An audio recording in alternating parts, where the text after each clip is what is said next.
Today would normally be the day that I come up here and I tell some jokes. I pretend like I'm funny and I talk about the last episode of Match Me Abroad. But, I got a Tamagotchi to take care of, and that's way more important. This thing, it might die if I don't do anything. So why would I stand here and recap an episode of a TV show that you could just watch when I can take care of my Tamagotchi? What? God damn it, he's dead already? Son of a bitch! Alright then, let's talk about the last episode of Match Me Abroad.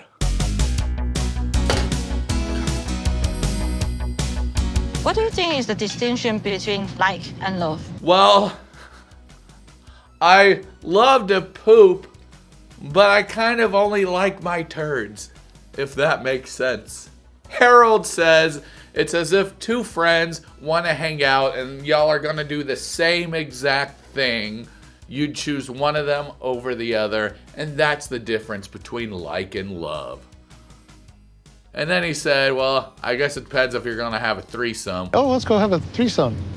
How can you say so many things right and then just fucking talk about threesomes out of nowhere? Dude, your answer was good. I understood what you meant. And then you just had to bring threesomes into it. If somebody asked me what's the difference between like and love, I'm definitely not going to end it with a threesome. I want to have a relationship with you. Oh shit! The threesome thing works! It works half the time, all of the time. Whatever the fuck that means. Bottom line, I found what I was looking for. Dang it! Fucking Harold's so goddamn cute, and it's so hard to ignore.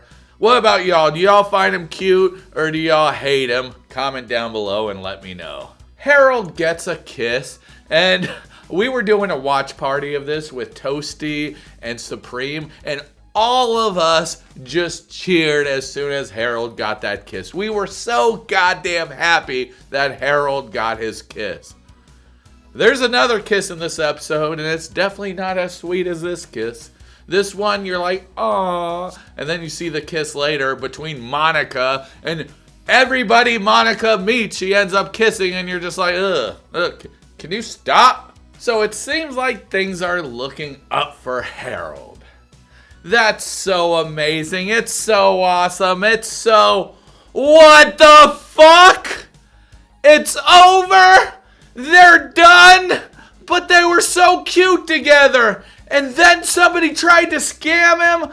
God damn it. This was supposed to be the best love story since Snow White. And I ain't talking about the fucking remake neither. So Victoria is still in communication with Osmond Gold, and she asks him if he's willing to take her to the airport in the morning. We don't think he's gonna show up because there's a preview of what's coming up, and it sounds like she's all disappointed and that he didn't actually show. But then it goes to the actual show, and guess who's at the door? So I only seen the do not disturb sign. Oh. So they get into the car and drive towards the airport. He uses his dog as an excuse of why he didn't hang out with her before, and he's like, well, my phone's dead and my dog ran out and I had to grab my dog. How dare you put it on your dog? Your dog didn't eat your homework. What do y'all think? Y'all think this story is complete bullshit? Because I sure as fuck think so. Comment down below and let me know. While watching this scene, I see that Osmond is wearing a seatbelt, but Victoria is not wearing her seatbelts. It would just be so weird if, like, while they're talking, you just hear, oh shit, from the front, you hear a crash, and then you see Victoria just fly the fuck out of that window. God, that would be so fucked up.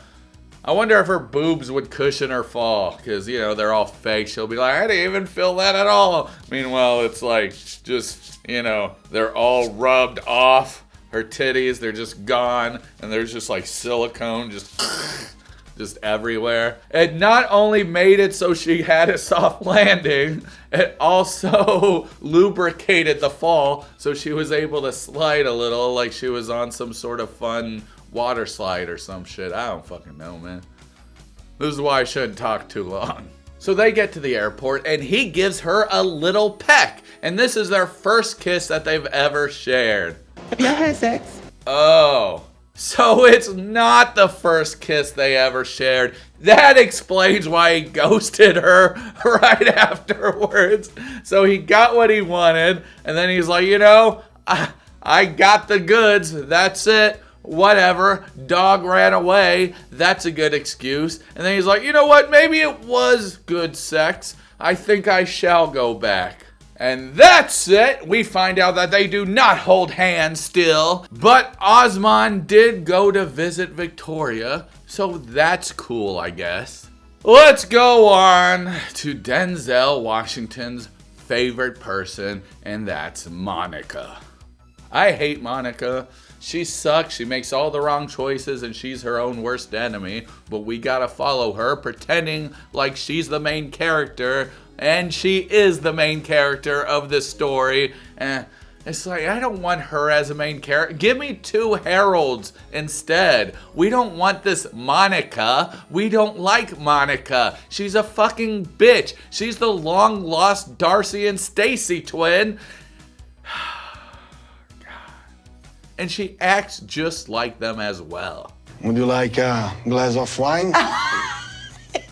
So Bernardo shows up at the door, and guess what happens? They just start fucking making out. And they're still making out, and that ends with them making out. They just never stop fucking kissing. Anyway, Bernardo knows what's up. He showed up to her hotel room with a bottle of wine, acting a little bit tipsy himself already. So what he did it calculatingly. He knew he was going to get her liquored up and have sex with her. You dirty bastard. So they stop kissing and he pours up a drink. Fucking, you can stop pouring now. How big are you going to fill those glasses, you fucking alky? Legend has it that he's still pouring those glasses of wine to this day. I just want to love you. And I love you too. She didn't say I love you, Bernardo. She said I want to love you. But I don't think Bernardo understands half the shit that Monica is even saying. I think he just hears a few words and he's like, okay, I can fill it in. I kind of understand what you're trying to say, so I'm just going to pretend like I know what you said. I love you too. Bernardo, you dumb motherfucking drunk ass bitch. Anyway, it ends with them making out. And now it's the next day and she's with her matchmaker, and the matchmaker's like, well, fuck, Bernardo sucked. Bruno would be the way better person for you, but I'm so happy for you. So she says that Bruno was the better person because Bruno knew what he wanted. And I don't know. I feel like Bernardo knows exactly what he wants too. He just wants to get drunk and smash. So they both know what they want. It's just one wants something more legitimate while the other wants something temporary. And you went with the person who wanted something temporary. So I'm so happy that this is not going to work out. And Bruno is actually lucky because he doesn't have to be with you. Well, fuck me! I said they weren't going to work out. But this thing says they did, so I guess they did. And then it has to stab me in the back a few times, spit on my face, and show me this message saying Bruno is still looking. God damn it, the only good guy on this show besides Harold, and they fuck it up, man. Let's go on to Sarah. God, so many people, so little time. We don't like Sarah. What did Sarah do? She did absolutely jack shit. So anyway, she's with her mom and they're packing up, ready to go to the airport. And then EJ enters the room with white pants. Why is everybody wearing fucking white pants? But with those white pants, I can see one. Well, let me take that back. I can't see one thing. Where the fuck is his penis bulge? Hashtag BulgeGate. Where the fuck is it? You know, if I was wearing these pants, you'd be able to see a little dick line right there, but there ain't no little dick line right there. This dude has no cock. He's cockless. Sarah went to Singapore and somehow found the only Indian here. Nothing bad about it, I just found that interesting. And how long is the journey to the States? Like 24 hours. So she asks him to come to Texas, and he replies back with, I don't know. oh, okay then. I guess that answers your question. She just goes back being like, I'm so confused. EJ wasted your goddamn time. And then the message shows up at the end and says that he has never contacted her again after this moment. God, what an asshole. She's on this once-in-a-lifetime trip to try and find love, and she ends up finding the guy that she always finds. You can find 20 EJs back at home. One of them may even have a dick. I mean, my fairy tale would have been like... Shut up! Nobody gets their fairy tale life. What the fuck have you done to deserve a fairy tale life besides being born with probably rich parents who pay for your surgeries? Alright, let's go on to the final person, that's Amber. So it's the moment after their big giant fight, after Amber kept yelling, get out, while currently walking out of the building that she's in. I don't like it when people lie in my face. I mean, I prefer people to lie to me in front of my face so I know they're lying, rather than lie behind my back where I don't ever hear about it, but you know, to each their own. I'm mad. I'm mad. If we give her a cape, she could be super mad. That joke still holds up today, damn it. I love how this frame is 90% hair and only 20% Amber. At this point, Amber's so unpredictable. She's so unpredictable. Oh my God. Telling a woman no wonder why you're single, and then she is upset about it.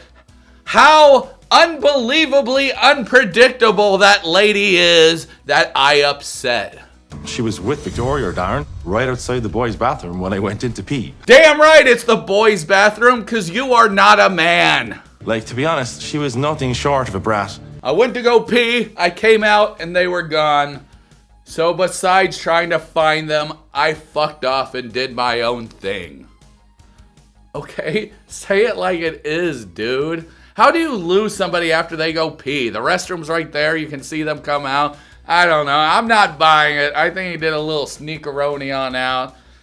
Something happened. Maybe he took a shit and he was wearing white pants, and then, you know, they didn't have a bidet at that restroom and he accidentally got shit all over his pants, and he's like, well, I cannot tell my date that I just shit everywhere and you could see it all over my pants. So maybe I should tell her that I couldn't find her. Yeah. Then nobody will know about my shit-stained pants. If something so small like this can cause her to react in such a way. If something so small like this, like me leaving her in a country she's not familiar with, at a bar she's never been to, by herself. Oh, what a weird reaction. Then, like, I don't see how I could ever end up with someone like that. Damn! Andy peed his pants? What? This motherfucker pisses his pants. We can't listen to him. Ladies, y'all can't fuck this pee-pee pants man. I mean, y'all can, but then you'd be having sex with somebody who pees his pants. Would you want to have sex with somebody who pees their pants after the age of 30? How fucking old are you? I don't know. He could be anywhere between 16 to 55. I don't fucking know which. I was expecting to have like a calm conversation. You were expecting to have a calm conversation. It's so funny because she's like, yeah, I was gonna break up with him, but you know, the bitch came out. But once he started to make it seem like he did not leave me when he did, and to lie in my face. I don't see a tear. Not one fucking tear, but go ahead, keep pretending like you're crying. I don't know why I said crying like that. He's a bitch. What a wackadoo. A what? A wackadoo. What the fuck is a wackadoo? I love that word. That sounds like something that Annie Wilkes would use in Misery. That's going to be my new word. All right, all you wackadoos, thanks for watching. Let's keep watching. I am 100% remorseful that I didn't give Kevin more of my time. So she messages Kevin to meet up, but he hasn't responded, and he shouldn't respond because he's actually a good guy. I feel like Amber is stuck in a Monica situation. She had the right person, but she chose the wrong person, and how are you supposed to tell that to the right person? I don't know. I liked you, Amber, but I don't know about you anymore. The next cut, we see Kevin, and he looks like he's about to cry. Don't cry over Amber. She chose a literal F-boy over you. And the F stands for fuck. Hey. Oh, you look so handsome. Good morning. So Kevin shows up to Amber's hotel room and... I'm not ready to leave, though. You know what I think? I think she's a wackadoo, and she hides it behind this bubbly personality. So after Amber returned home, she did not hear from Kevin ever again. But here's where the plot twist comes in. She starts dating somebody that she worked with, and this is her now. What in the pregnant shit is this? She's pregnant now. Oh my God. This is so weird. You can't say that you have a love connection with this guy that you just fucking met and got impregnated with. Well, maybe she did just meet him because it's a work friend, but that means you had somebody back at home that you were slightly interested in, yet you were given all these dates and opportunity. God, can you imagine if this guy heard of this story or watched the show? He'd be like, so she just came down here, fucked a bunch of guys? What if that's not even his kid? What if that's Kevin's kid? Or the other guy's kid with the white pants? That would be crazy. And that's all about Amber. And then it ends showing us Tony, who looks so sad, pathetic, stupid, all the other words to describe him. I just don't like Tony. But anyway, Tony literally just decided to never show up again on the show. He's like, fuck this show. I think he realized that the show was making him look like an idiot. And he says, I don't want anything to do with that. Thank God, though, because now we know that people like Tony exist and they are idiots. So if you ever see a Tony out in the wild, just ignore him. Walk the opposite way. Make it feel like he has the plague. It's the only thing Tony deserves. Now, I will say one thing. Tony, while he sucks, he didn't actually do anything bad. He didn't ruin anybody's life. He didn't lead anybody on. Monica, however, led 2 guys on. Then we got Amber, who also led 2 guys on. What's worse, the person who's upfront about what he wants, or the person who leads 2 people on? Anyway, I think that's way worse than the other one. So anyway, guys, that's it for this show and this season. It's been such a great time talking about it and having y'all watch alongside with me. This is Dee-man Johnson III reminding you that I'm proud of you and you're doing a great job no matter what, so always keep it up. Don't be a Tony when you can be a Harold. That's it. That's what life is all about. All right, peace.